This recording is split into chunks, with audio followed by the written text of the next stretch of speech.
2025년 한 미국 대학의 사회학 교수 샘 리처드 교수가 한국에서 겪은 특별한 경험을 자신의 SNS에 올리며 전 세계의 주목을 받았습니다. 그는 서울 지하철에서 우연히 옆자리에 앉은 한 한국 할머니를 보고 문화적 충격을 받았다고 밝혔습니다. 할머니는 스마트폰을 꺼내 카카오톡으로 손주에게 이모티콘을 보내고 잠시 뒤에는 모바일 게임을 자연스럽게 즐기고 있었습니다. 교수는 그래서 이렇게 적었습니다. 미국에서는 좀처럼 보기 힘든 장면이다. 한국 노년층의 디지털 활용 능력은 세계 최고 수준이다. 실제로 한국의 60대, 70대는 스마트폰 보급률이 세계 최상위권이며 모바일 결제, SNS, 영상 플랫폼 이용률도 해마다 빠르게 늘고 있습니다. 해외 언론들 역시 한국은 세대 간 단절이 거의 없는 나라라며 그 배경에 주목하기 시작했습니다. 하지만 이 장면을 본 사람들 가운데 그저 신기한 이야기로 넘기지 않은 사람이 있었습니다. 그는 영국 케임브리지 대학의 사회학자 리처드 헤이든 교수였습니다. 왜 한국의 노년층은 이렇게까지 빠르게 적응하는가? 이건 기술의 문제가 아니라 사회가 작동하는 방식의 문제 아닌가? 이 질문은 헤이든 교수에게 단순한 호기심이 아니었습니다.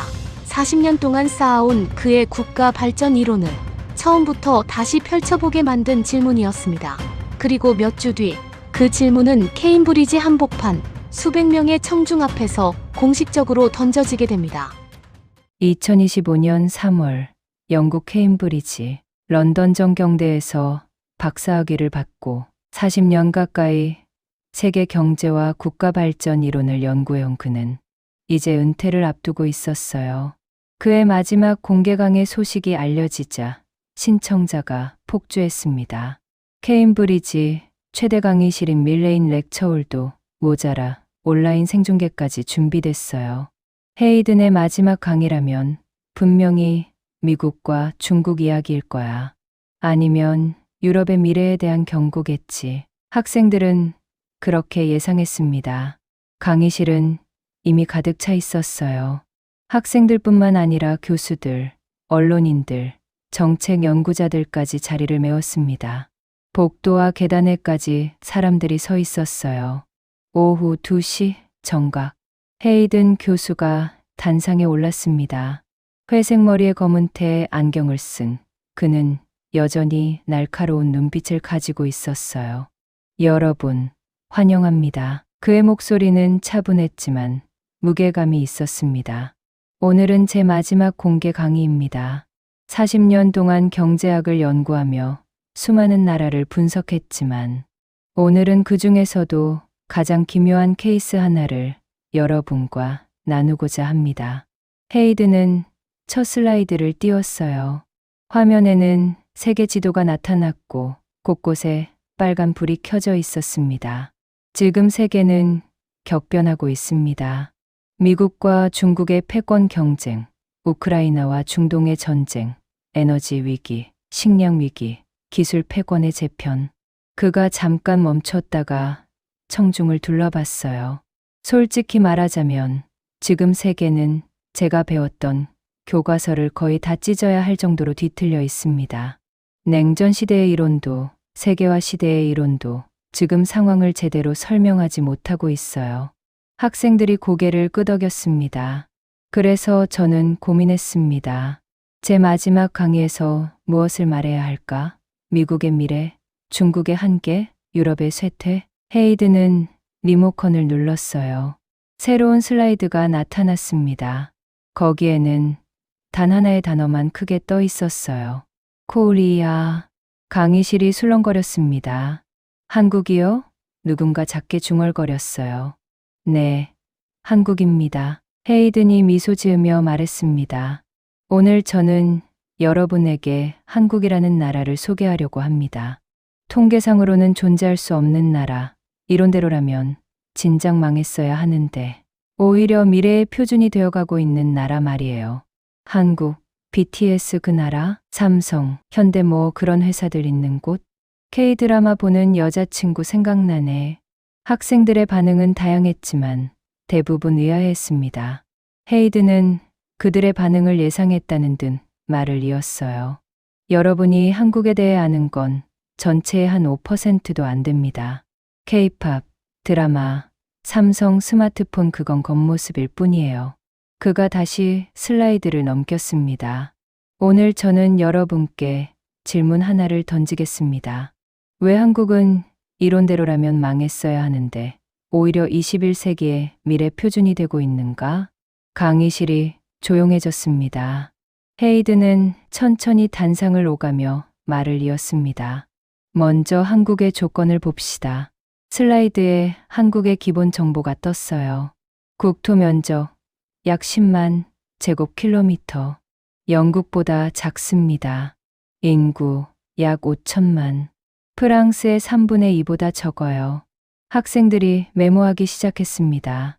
자원은 어떨까요? 석유 없습니다. 천연가스 없어요. 광물 자원도 거의 없습니다. 농업용 평지도 턱없이 부족하죠. 헤이든이 잠깐 멈췄다가 덧붙였어요. 게다가 지정학적 위치를 보세요. 핵무기를 가진 독재 국가와 분단 상태이고 서쪽에는 세계 2위 경제 대국 중국, 동쪽 바다 너머에는 과거 식민 지배국이었던 일본이 있습니다. 지도가 화면에 떴고 학생들은 한국의 위치를 확인했어요. 1945년 해방, 1955년 전쟁으로 나라 전체가 폐허가 됐습니다. 1963년 당시 한국의 1인당 GDP는 200달러도 안 됐어요. 당시 가나 필리핀보다 가난했습니다. 헤이드는 학생들을 둘러보며 물었어요. 자, 경제학을 공부한 여러분에게 묻겠습니다. 이런 조건의 나라가 선진국이 될 확률은? 한 학생이 손을 들었어요. 거의 제로에 가깝습니다. 정확합니다. 헤이든이 고개를 끄덕였습니다. 경제발전 이론에 따르면 이런 나라는 중진국 함정에 빠지거나 구조적 빈곤 상태로 남거나 독재 정권이 계속되는 게 정상입니다. 실제로 1963년 이후 독립한 100개가 넘는 개발도상국 중에서 선진국 문턱을 넘은 나라는 손에 꼽을 정도예요. 새로운 슬라이드가 떴습니다. 현재 한국의 데이터였어요. 그런데 현실을 보십시오. 2024년 기준 한국은 세계 13위 경제 규모를 가지고 있습니다. 수출은 세계 6위권, 반도체는 세계 1위 점유율, 조선은 세계 1위, 자동차 생산 세계 5위권. 숫자들이 화면을 채웠습니다. 뿐만 아닙니다. 민주주의 지수 아시아 1위, 문맹률 0%에 가까움, 인터넷 속도 세계 1위, 디지털 정부 순위 세계 2위. 헤이든은 리모컨을 내려놓고 학생들을 바라봤어요. 이건 기적이 아닙니다. 기적이라고 하기엔 너무 체계적이고 반복 가능해요. 이건 정책만의 문제도 아닙니다. 정책은 결과를 설명하지 못해요. 그가 목소리를 낮추며 핵심을 말했습니다. 이건 사람의 구조가 다르다는 뜻입니다. 한국인이라는 집단은 기존 국민성, 이론의 영역 밖에 있는 사람들이에요. 강의실이 다시 술렁거렸습니다. 그래서 저는 직접 확인하러 갔습니다. 이론과 데이터만으로는 이해할 수 없었으니까요. 헤이드는 1년 전 국제기구의 자문 요청으로 서울에 2주간 체류했습니다. 공식적인 목적은 디지털 전환과 고령화 대응 정책 조사였지만 사실 그는 개인적으로도 무척 궁금했어요. 도대체 어떤 나라기에 이런 결과가 나오는 걸까? 인천공항에 도착한 순간부터 그는 놀랐습니다. 입국 심사가 5분도 안 걸렸어. 출입국 시스템이라니. 공항에서 지하철을 타고 서울로 향하는 동안 그는 계속 주변을 관찰했어요. 지하철 안에서도 끊기지 않네. 오직 네트워크라더니 사람들은 대부분 스마트폰을 보고 있었습니다. 영상을 보거나 쇼핑을 하거나 책을 읽거나. 한 할아버지가 눈에 들어왔어요. 70대쯤 되어 보이는 분이 스마트폰으로 뭔가를 열심히 하고 있었습니다. 주식 앱이네. 헤이드는 놀라서 다시 봤어요. 할아버지는 능숙하게 차트를 보며 매매를 하고 있었습니다. 영국이었으면 70대 노인 중 스마트폰 제대로 쓰는 사람이 몇이나 될까? 60대쯤 되어 보이는 아주머니가 앉아 있었어요. 그녀는 스마트폰으로 손주와 영상통화를 하고 있었습니다. 응, 할미, 지금 지하철 타고 가는 중이야. 저녁에 집 갈게. 아주머니의 손주는 미국에 있는 것 같았어요. 중간에 아주머니가 번역 앱을 켜서 영어로 뭔가를 말하는 걸 봤습니다. 60대가 영상통화에 번역 앱까지. 헤이드는 속으로 중얼거렸습니다. 노년층이 디지털 최전선에 서 있는 나라라니. 호텔에 짐을 풀고 나온 그는 명동거리를 걸었습니다. 저녁 7시였는데도 거리는 사람들로 가득했어요. 한 카페 앞을 지나가는데 오전 5시 오픈이라는 표시가 보였습니다. 새벽 5시에 여는 카페라니. 다음 날 새벽 호기심에 그 카페를 다시 찾아갔어요. 오전 5시 40분에 가보니 이미 손님이 6명 앉아 있었습니다.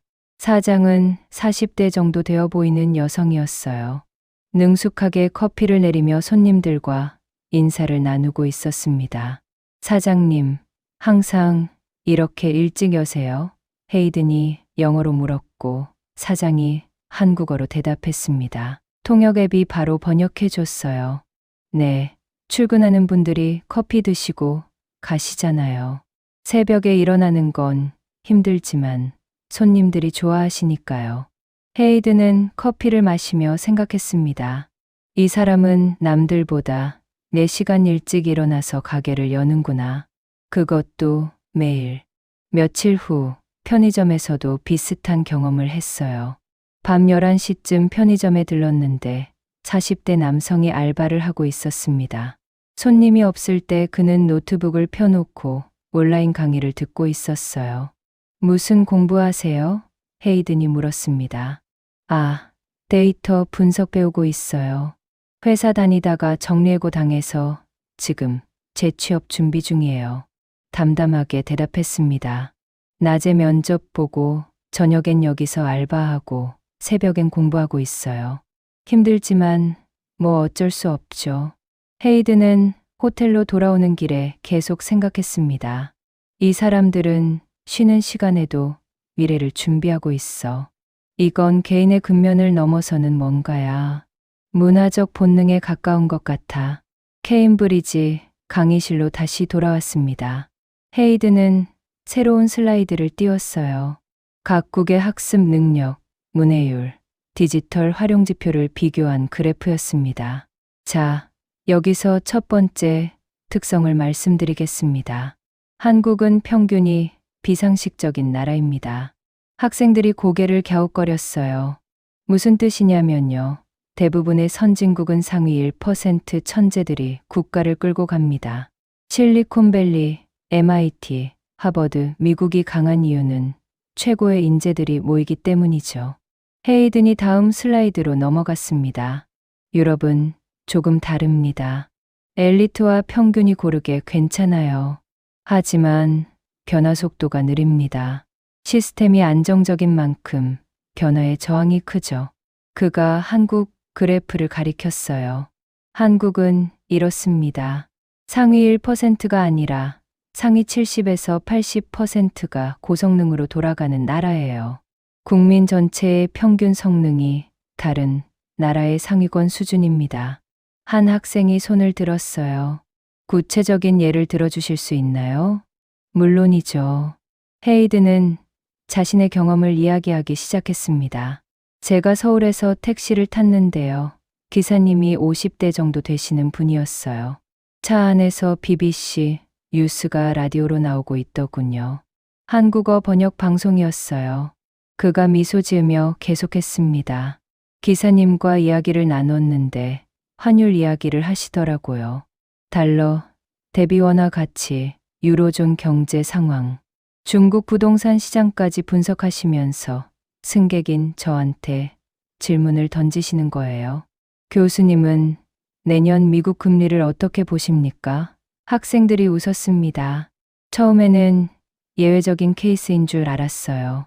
그런데 며칠 더 있으면서 깨달았죠. 이게 예외가 아니라 평균이라는 거요. 헤이드는 다른 사례를 들었습니다. 어느 날 식당에 갔는데 작은 국밥집이었어요. 사장님이 60대 할머니셨는데 QR코드로 주문받고 배달 앱 여러 개를 동시에 관리하고 SNS로 마케팅까지 하고 계시더라고요. 혼자서요. 그가 강조하며 말했습니다.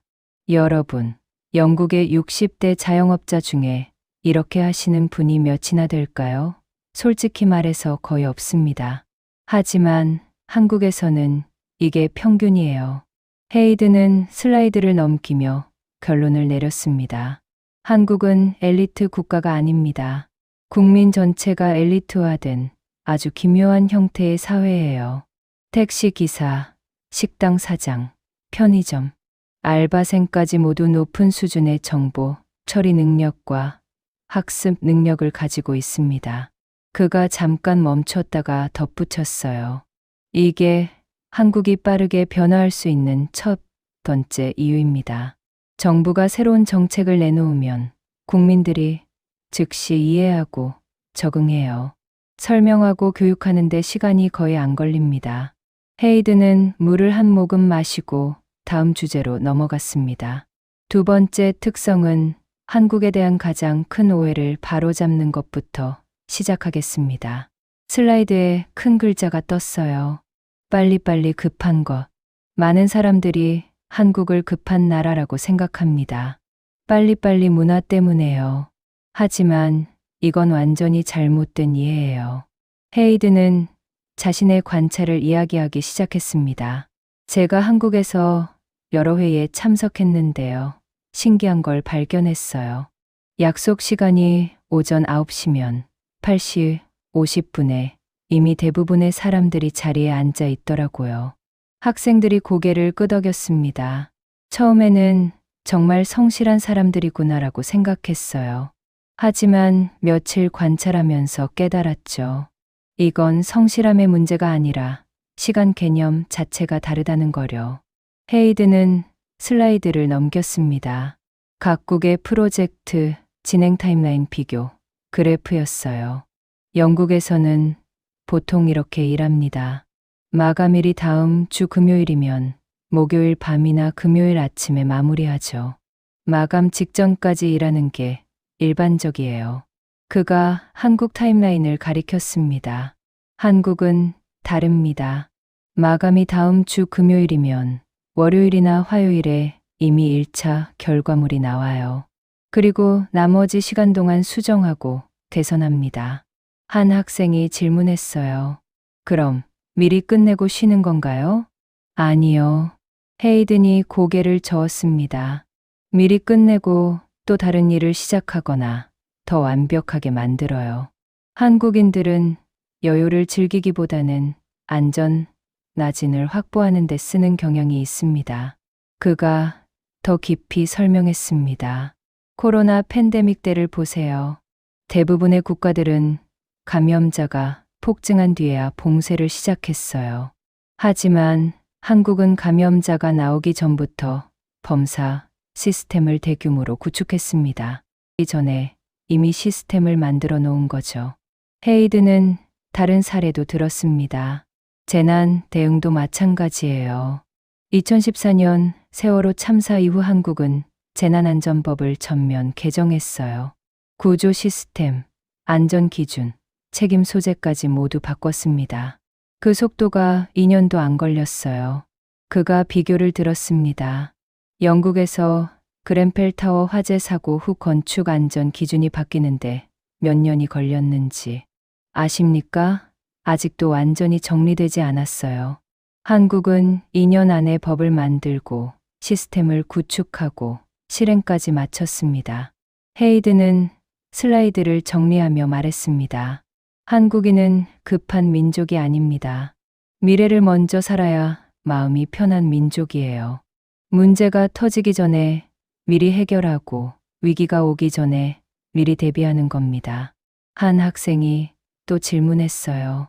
그럼 휴식은 언제 하나요? 번아웃 되지 않나요? 헤이든이 고개를 끄덕이며 대답했습니다. 좋은 질문입니다. 실제로 한국의 워라밸 문제는 심각해요. 하지만 흥미로운 건 한국인들은 쉬면서도 미래를 생각한다는 겁니다. 그가 미소 지으며 덧붙였어요. 휴가를 가서도 새로운 걸 배우고 자기계발 책을 읽고 온라인 강의를 들어요. 완전히 정지하는 게 아니라 다른 방식으로 움직이는 거죠. 헤이드는 다음 슬라이드를 띄웠습니다. 한국의 산업 구조 변화 그래프였어요. 세 번째 특성입니다. 한국은 변화를 일상으로 삼는 나라예요. 그래프에는 4번의 큰 산업 전환이 표시되어 있었습니다. 1960년대 농업 국가에서 경공업 중심으로 전환, 1970년대 중화공업으로 전환, 1980에서 1990년대 전자자동차 산업으로 전환, 2000년대 이후 IT와 콘텐츠 산업으로 전환. 헤이든이 학생들을 둘러보며 물었어요. 여러분, 이게 몇 년 만에 일어난 일인지 아십니까? 60년입니다. 60년 동안 4번의 완전한 산업 전환이 일어났어요. 그가 강조하며 말했습니다. 대부분의 국가는 한 번의 산업 전환에 실패하면 수십 년을 잃습니다. 영국은 제조업에서 서비스업으로 전환하는데 40년이 걸렸고 그 과정에서 엄청난 사회적 비용을 치렀어요. 헤이든은 잠깐 멈췄다가 계속했습니다. 한국은 4번을 연달아 성공시켰습니다. 그것도 각각 15년 내외의 주기로요. 이건 통계적으로 거의 불가능한 일이에요. 한 학생이 질문했습니다.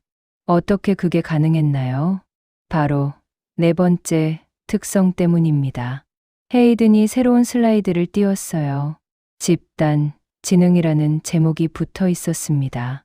한국인은 혼자도 강하지만 함께일 때는 대산이 불가능한 힘을 발휘합니다. 그가 사례를 들기 시작했습니다. 1997년 IMF 외환위기 때를 보세요. 국가가 파산 직전까지 갔어요. 그때 한국 국민들이 뭘 했는지 아십니까? 학생들이 고개를 저었습니다. 금 모으기 운동을 시작했어요. 집에 있던 금반지, 금목걸이를 국가에 기부한 겁니다. 350만 명이 참여해서 220톤의 금을 모았어요. 20억 달러 상당이었습니다. 조용해졌습니다. 이건 정부가 강요한 게 아니에요. 국민들이 자발적으로 한 겁니다. 우리나라가 망하면 안 된다는 집단적 의지였죠. 헤이든은 다른 사례도 들었습니다. 2002년 월드컵 때 거리 응원도 그랬어요. 수백만 명이 거리로 나왔지만 큰 사고가 하나도 없었어요. 경찰이 통제한 게 아니라 국민들이 스스로 질서를 유지했습니다.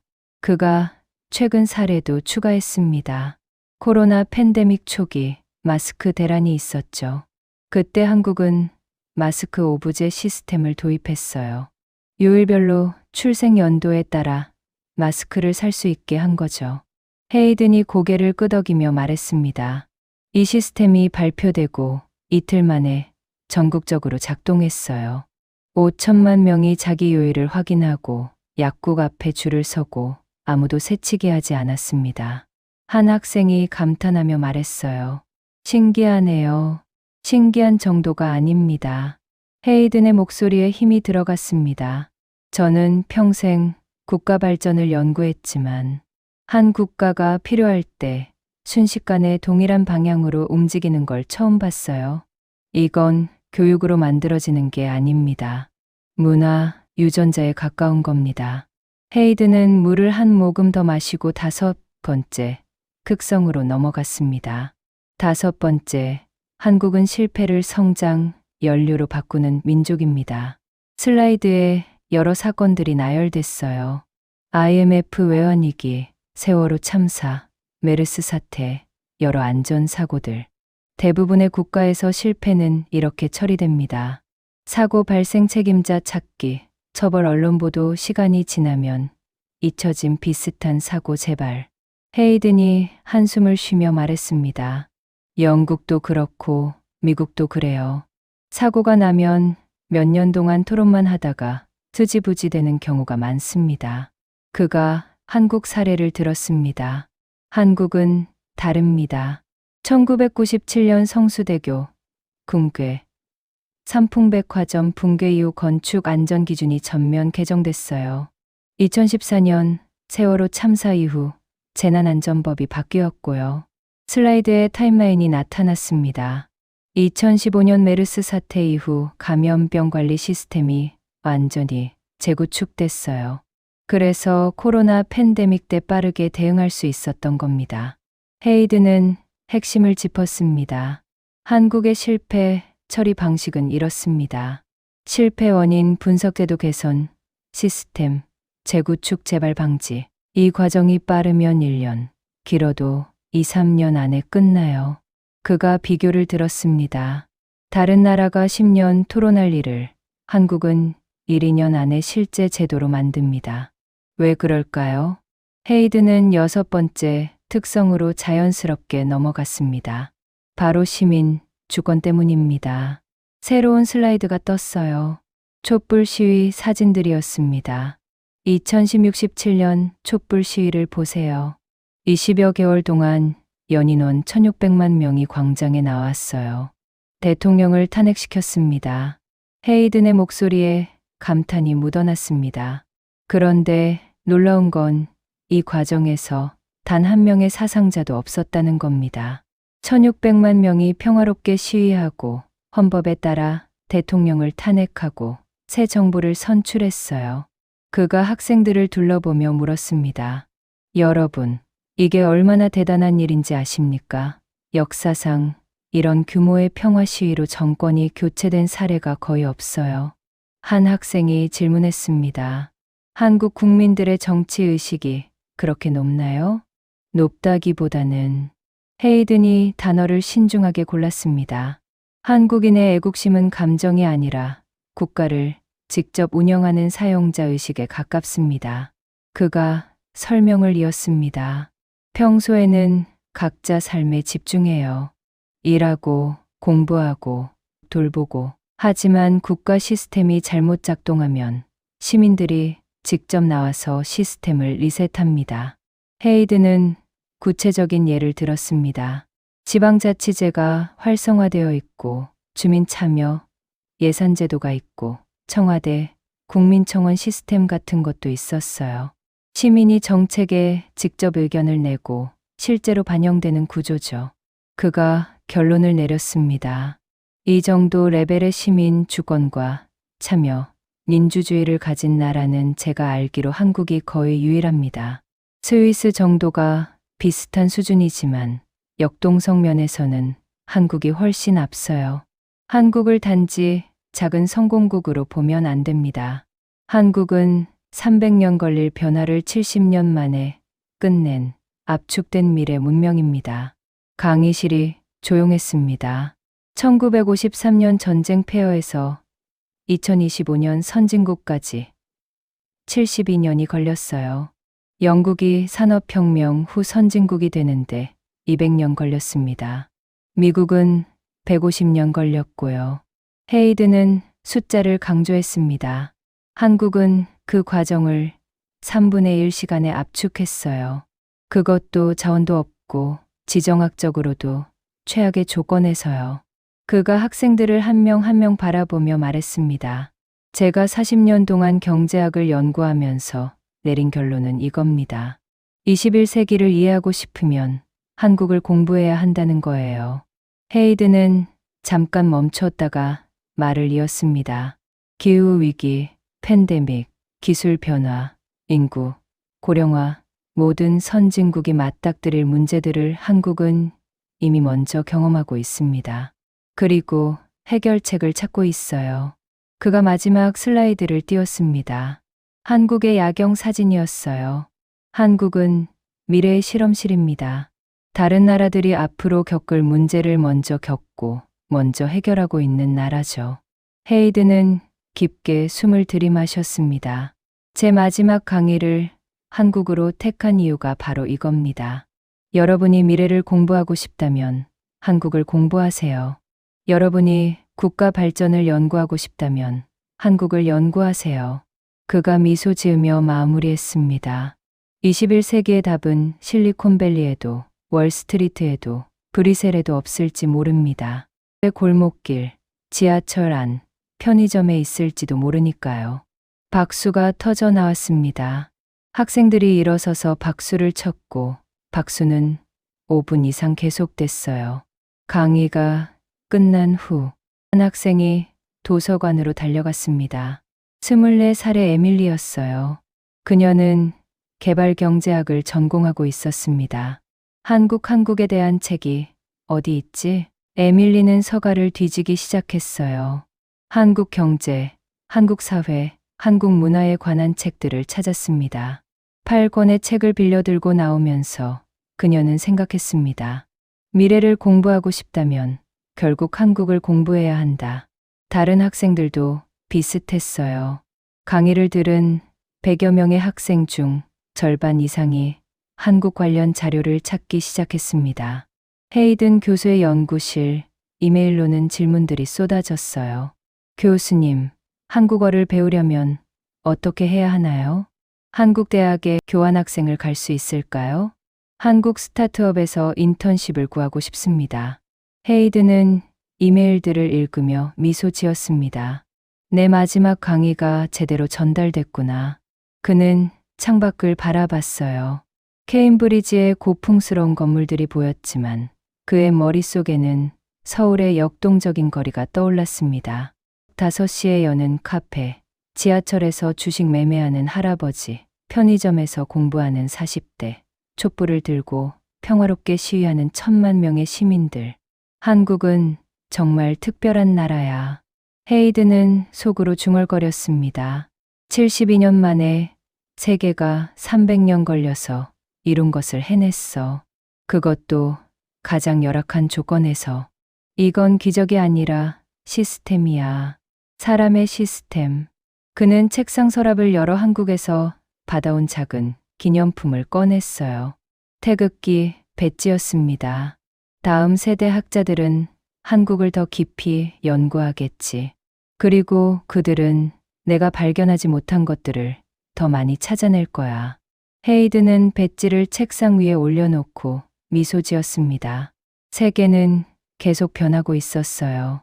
미국과 중국이 패권을 다투고 유럽이 방향을 잃고 중동과 아프리카가 혼란 속에 있을 때 한국은 조용히 그러나 빠르게 미래를 만들어가고 있었습니다. 작은 나라가 아니었어요. 압축된 미래 문명이었습니다. 그리고 그 미래는 이제 막 시작되고 있었습니다.